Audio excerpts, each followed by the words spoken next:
শুটিংয়ের সময় গুরুতর আহত হয়েছেন কিং খান খ্যাত বলিউড সুপারস্টার শাহরুখ খান।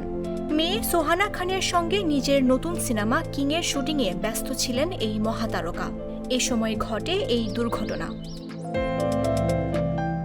বেশ কয়েক মাস ধরেই লন্ডনে সিনেমাটির শুটিং চলছে। এর মাঝেই খবর পেশিতে আঘাত পেয়েছেন কিং খান। পরিস্থিতি এমনই যে মাঝপথে বন্ধ করে দিতে হয় শুটিং। চিকিৎসার জন্য দ্রুত আমেরিকা নিয়ে যাওয়া হচ্ছে শাহরুখকে। মুম্বাইয়ের গোল্ডেন টোবাকো স্টুডিওতে অভিনেতা একটি অ্যাকশন দৃশ্যের শুটিং করছিলেন। সেখানেই স্ট্যান্ড করার সময় আঘাত পান, কিন্তু শরীরে কোথায় কতটা আঘাত পেয়েছেন তা প্রকাশ্যে আনা হয়নি। শাহরুখের সহযোগী দলের পক্ষ থেকেও এ বিষয়ে কোনো বিবৃতি দেয়া হয়নি এখনো। তবে কয়েক বছর ধরেই পেশির যন্ত্রণায় ভুগছেন শাহরুখ। মনে করা হচ্ছে সে কারণেই অ্যাকশন দৃশ্যে অভিনয় করার সময় আঘাত পান তিনি।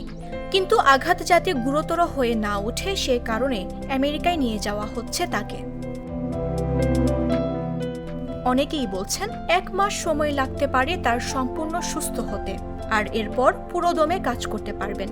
কিং সিনেমা পরবর্তী শুটিং তাই শুরু হবে সেপ্টেম্বর অথবা নভেম্বর থেকে।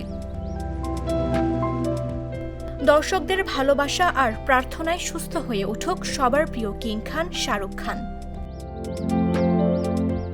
নিউজ ডেস্ক, জাগো নিউজ।